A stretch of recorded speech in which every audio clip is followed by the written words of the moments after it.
Hello everyone, and welcome to another Top 5 Records video, and another one in the series in which I'm taking a closer look at a specific album and try to ask the question, should you go for the mono one or for the stereo one? And today, I have a very special album. The Rolling Stones Aftermath. Now, Aftermath is a very interesting album, but for my video about the review of this album, the songs, it's best to take a look at the video I did in the series in which I took a closer look at full discography of the Stones. You can find the link below. Now I'm solely going to focus on the mono versus the stereo part of it, which is rather interesting because Aftermath marks the first album of the Rolling Stones which had a dedicated mono and a dedicated stereo mix. There is this rule of thumb among Rolling Stones fans that before Aftermath you should go with the mono ones, after Aftermath you should go with the stereo ones, and for the album itself, don't know, your choice. I'm gonna try to answer that choice. So what I'm holding here to do the comparison is a first UK stereo pressing of Aftermath.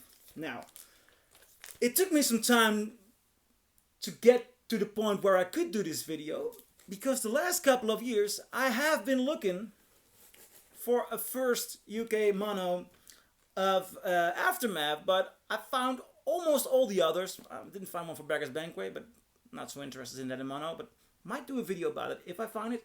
But Aftermath, it was impossible for me to find a first UK mono in the Netherlands or anywhere else.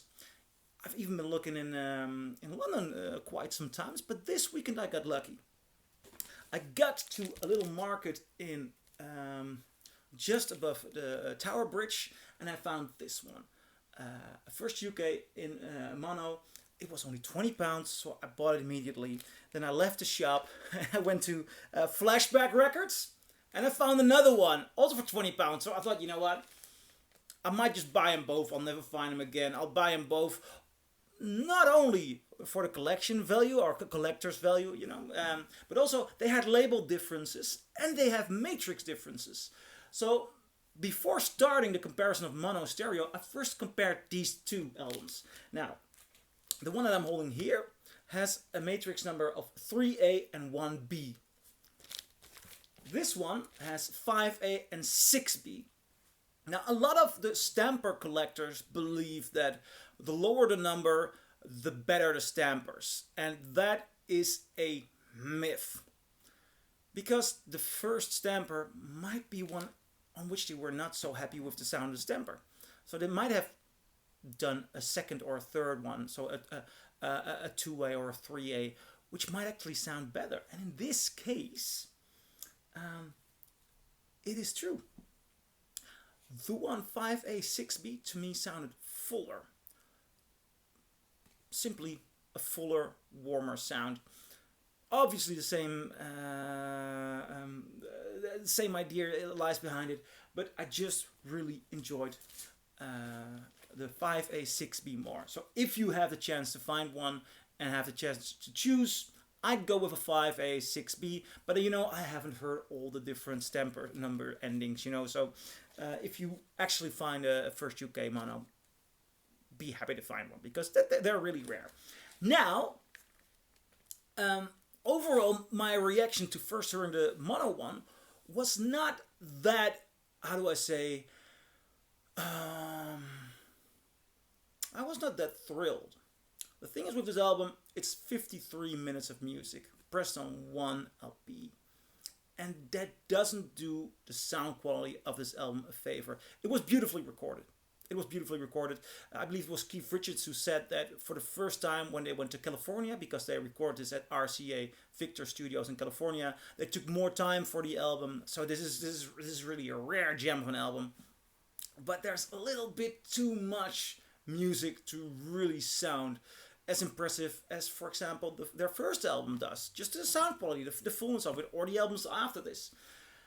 So that was somewhat a disappointment for me. Having said that, comparing the mono to the stereo, or I should do a little bit about the background of the mixes. Yeah, both are dedicated mixes, so that is interesting. The most notable thing that I found about the process of mixing is that the Hollywood RCA studio at the time, when they did a stereo mix, they added reverb. And that does, actually that's the biggest thing about the background, and that's also the biggest and most notable difference between these two pressings. The songs are, apart from some difference in fades, basically a lot equal. There are some mixing differences though, volume differences, which I'll get to later on. But the reverb element is the big decision. And if you don't like reverb, if you prefer a drier sound, well, the answer is obviously you should go for the mono. But I should not near the end of the conclusion so far. First of all, mixing differences in the panning. The stereo one does a rather good job in mixing this in stereo. The drums, the rhythm and the bass go to the left, hard pan on the left. The lead guitar goes to the right. And lead guitar also, when something like the two 12-string guitars that I believe Brian Jones and Keith Richards were playing during It's Mother's Little Helper, right? That's fully panned to the right, which makes the guitar really stand out more from the mono. But it's not only the guitar that stands out from the mono. The biggest difference is the vocals are put in the mid of the song. Solid vocals on the mid. Now, the volume is also, I believe, the Mick Jagger's vocals and also the backing vocals are much more distinguishable and noticeable in the stereo mix. It really stands out from the rest. So I was wondering, is the sound on the Aftermath stereo one just so much, was it pressed louder? And I took a decibel meter or dB meter, I'm not sure how you pronounce it in English. And as a matter of fact, the median of the same volume of the mono, which got on 80 dB, was 78 dB on this one. Now, taking a look at the texture and the sound of the stereo Aftermath, it has so much, it's so much fuller. I hear more definition in the voice. The guitar bangs more for me. The only thing that lacks in the stereo compared to the mono one is the mono has a more distinctive and present bass guitar. Further, this one sounds fuller, though it's not pressed as loud. And that, the experience of it being louder, fuller, more defined, while it is actually pressed 2 decibels softer, lower, man, that makes that shows what kind of beautiful, gorgeous pressing this is. I'm taking a look at my notes.